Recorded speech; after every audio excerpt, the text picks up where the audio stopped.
Raha on ikkagi nagu energia, kui me räägime, et teda, kas teda on või ei ole, et ta ikkagi mõjutab su elu, et pigem on see, et ega palju raha ei tee õnnelikuks, aga vähe raha teeb õnnetuks kindlasti, et kui see on nagu vähe raha, siis on ikkagi jama majas selles mõttes reeglina, et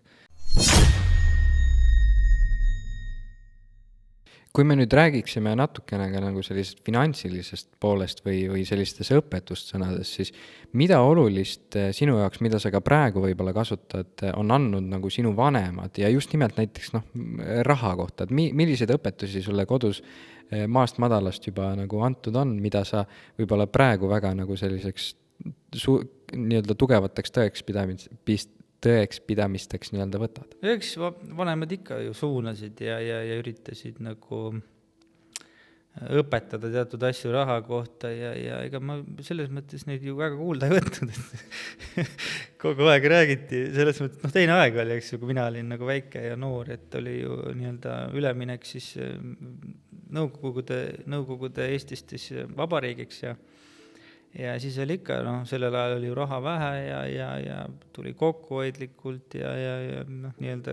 vastutustundlikult rahaga ümber käia, need asjad on nagu tänapäeval ka samad, eks ju kõik, aga mis mina noorena tegin, ega kui ma taskuraha sain, et kohe poodi kommi järgi ja ma investeerisin kõik nagu endasse, et mul seda ei olnud, et panen kõrvale, et vend oli rohkem, et siuke kogu ja siuke tasakaalukam, tema sai ka muidugi oma need vitsad seal kätte, et kunagi ma mäletan, et anti see taskuraha ja tema kogus seal aasta aega ja siis ostis mingi mälukaardi arvutile või mingi mälu juurde ja siis mina selle aja muidugi vahvalt komeedikommi poodi ja kõik ikka mõnus lapsepõlve. Ja tema siis vaatas nagu õnnetu näoga kõrvalt ja siis ükskord sai aru, et ostis selle kaardi ära, pani arvutisse, et see arvuti suurt nagu kiiremaks ei läinud, aga terve aasta oli nagu kannatatud ja siis vaataski, et paari kuu pärast tuli palju parem ja odavam mälukaart juba välja ja siis ütles ka, et kurat aitab, et läheb ka kommi ostma. Et need rahalised õppetunnid on ka elus kätte saadud, aga nüüd hiljem juba siis tekkis siuke juba endal ka rohkem vastutustunnet ja suutsin juba midagi kõrvale panna ja teatud siukseid traditsioonilisi tegevusi järgides, et seal mingi 10% paned toidurahast kõrvale ja kogud mingi eesmärgipärase nagu nii-öelda eesmärgipärase siis asja või tegevuse eest raha, onju. Et need õppetunnid on läbitud, nii et aga vanematelt jah, tuli siuke kindel suunis, et nagu raha on ikkagi nagu energia, kui räägime,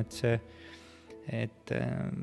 teda, kas teda on või ei ole, et ta ikkagi mõjutab su elu, et pigem on see, et ega palju raha ei tee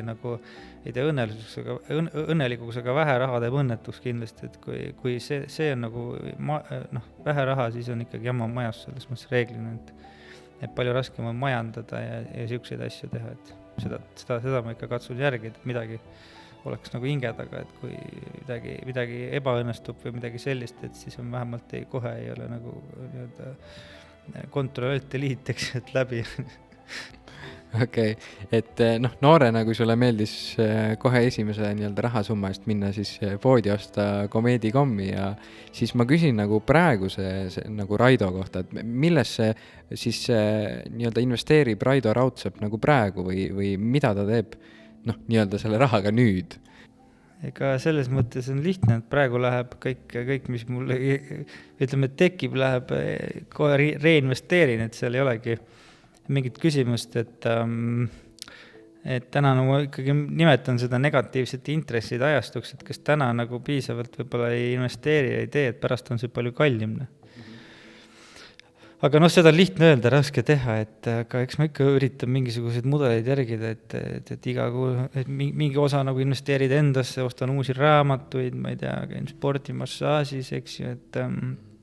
et siuksed tegevused ma kindlasti teen ära, et oleks koolitusi läbi erinevaid põnevaid ja see siuke nagu elukestev koolitus on väga, väga oluline minu jaoks. Aga ei, selles mõttes, et ikka peresse investeerin kõvasti, et seal on, ma arvan, see see koht, mis mulle meeldib teha väga, et endasse nagu, ma väga ei investeeri tarbeesemetesse ja sihukestesse asjadesse, ma ei ole kunagi hinnanud seda poolt ja seal olen tagasihoidlik. Aga ja siis ülejäänud läheb ikkagi nagu nii-öelda reinvesteeringuteks ja lähikontsertele, et see on nagu, pean väga oluliseks seda, et saaks noh, nii-öelda ühiskonnale midagi tagasi kanda, et see on nagu oluline.